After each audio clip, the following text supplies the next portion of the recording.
climate change is one of the biggest environmental challenges of our century.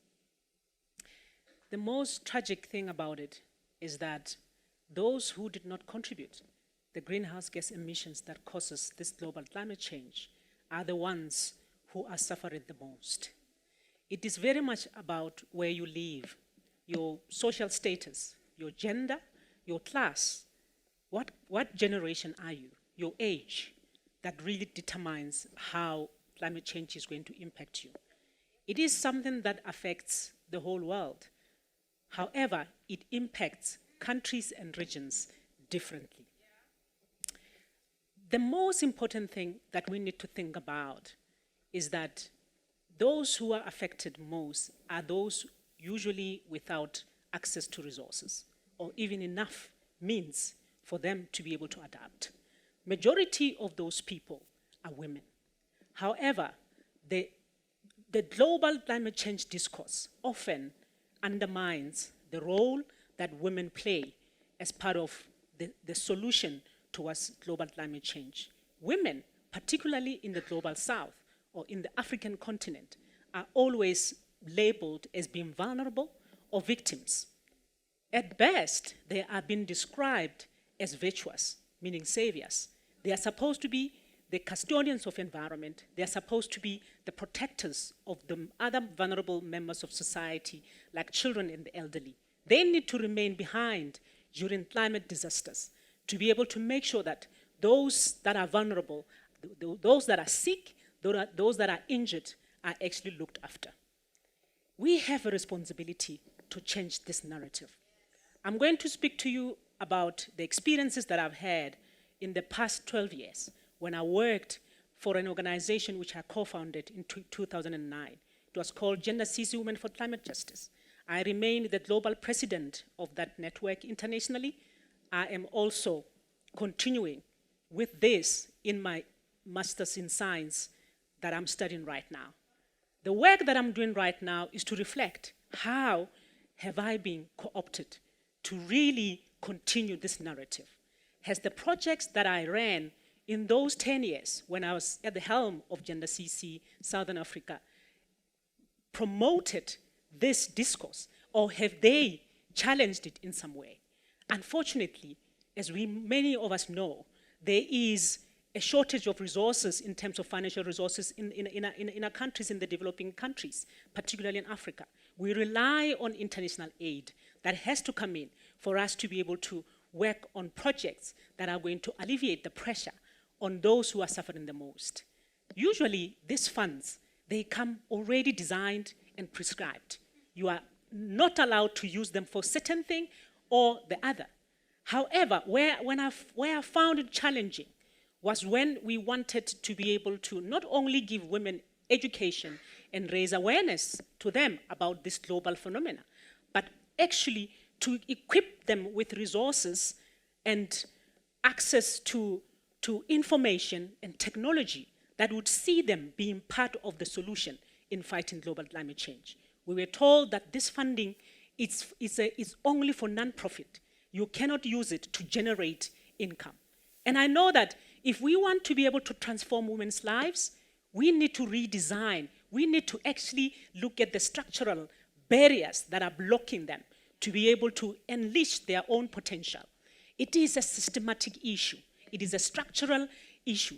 There are structures and systems that have been designed to include, even to abuse, women in societies. And it is our responsibility, those of us who are actually at the helm of working on these particular projects, having the opportunity, like I had, to stand on international stages at the United Nations Framework Convention on Climate Change platforms, to actually say none of these interventions and solutions are going to happen without us as women. If you are designing an intervention that is speaking about assisting women to be able to adapt and to mitigate the impacts of climate change, don't do it without women at the table. And I think we need to take courageous steps and bold steps to change the narrative. In the 10 years of my work in the Southern African region, I have worked with many women who have really transformed their lives, the trajectory of their lives, but also their communities. I can tell you about the women in Guyana, in the Limpopo of South Africa, Mfuneko Development Association, a cooperative of young women who taught themselves how to build a thing called a biogas digester, a dome that is filled with rotting stuff, organic waste from their yards or from cow, or also included with cow dung, that then produces a gas which you can harness and actually utilizes like LPG gas. And I have learned that these women are as capable, just like their counterparts in the global north. However, we have seen the solutions that are coming from the global north filtering into the global south, and women are being viewed as victims and recipients. For example, when we talk about energy being a biggest contributor to the impacts of climate change, and we want to involve women to be part of the solution, the discourse say we must think about cooking stoves. Why?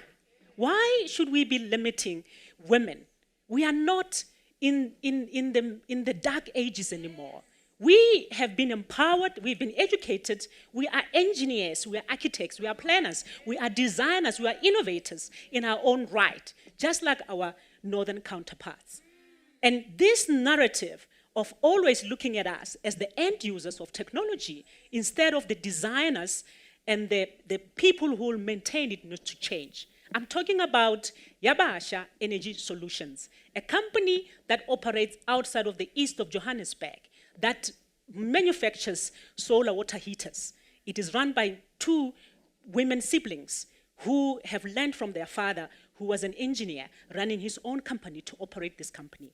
They started to actually transform how buildings were built by literally going and partnering with developers in Greater Johannesburg to start considering installing solar energy on their roofs. Not only it started first with a solar water heater, and it transcended into various forms of alternative energies. I'm talking about Africa Marmalade, which is owned by a woman called Sipiwe, that works with women, smallholder farmers, not only in South Africa, but throughout the Southern African region, to go back and find some of the indigenous crops that used to be planted back then by our forefathers. These crops are not only great for climate change adaptation, they are also nutritious for our bodies. When we consume them, we are already getting rid of the plague of obesity in our children. So I'm talking about many women in this continent that I have witnessed. And it's high time that we, when we sit together to discuss the issues of climate change, we say nothing about us without us as women. We need to be at the center of the conversation. We need to change the narrative. We need to deconstruct the institutions and the systems that are perpetuating us as women in the global south, in Africa, being seen as the victims, while the others our counterparts are being seen as virtuous because they own energy companies, they own cooperatives that own big wind turbines. Meanwhile, we've got the ability to be able to do the same. What we need is an opportunity. It's an opportunity not only just to be taught a skill, because education and awareness raising alone means nothing. What we need is those countries who have benefited many decades ago by polluting our environment to pay for that into a central fund. And we need to be at the table to decide how these monies are going to be allocated. We do not want strings attached to some of these resources that are channeled to Africa. In fact, it's high time that those funding come into our continent to be able to enhance and to build industries that we ourselves are going to utilize to solve our own African problems. We have the know-how, we've got the knowledge, we've got the passion, we've got the tenacity and the resiliency to be able to continue building the vision that we want, the way that we want. And I think it's important that right now, in the midst of this global warming, in the midst of the climate disasters, we look within rather than outside for our own solutions, because the solutions, they lie within us. They do not lie outside. It is also important for us to be able to deconstruct the education system that is producing the graduates that we are seeing, that we are not only assimilators of information, having to just cram and repeat information about the Second World War. Something that I believe right now, yes, we need to know about wars, but is this going to get us out of poverty? No. And I think it's important time now that we transform all these systems and institutions and structures that are perpetuating poverty, that are perpetuating inequality, that are perpetuating prejudicing and giving others opportunity, especially those with power, and really leaving those with the ability to be able to create change. It is time right now that policy meets the people where they are. Instead of a top-down, it must be a bottom-up, because the solutions are with the people. Our people are not waiting for any solutions. They are adapting to the climate change as we speak. They are not waiting for someone to come from outside. I'm talking about a young woman from Limpopo that started a business out of harvesting indigenous crops that are now being SABS approved, and actually the products are being exported overseas as we speak. That is beneficiation from our own natural heritage that we need to be able to utilize to be able to survive in the midst of this changing climate. The solutions lie not from outside, they lie within us. And we need to be the ones that deconstruct all of these systems in terms of policy making, in terms of financial institutions that have got prescriptions that exclude the majority of the citizens of this world. If you think about it, women are the majority. And why would you continue perpetuating inequality and things and systems that exclude the majority of the people that are inhabitants in this very continent? And we can be able to transform people's lives if we start by looking at women as being resource agents, as being part of the solution to address the issues of global climate change. Thank you.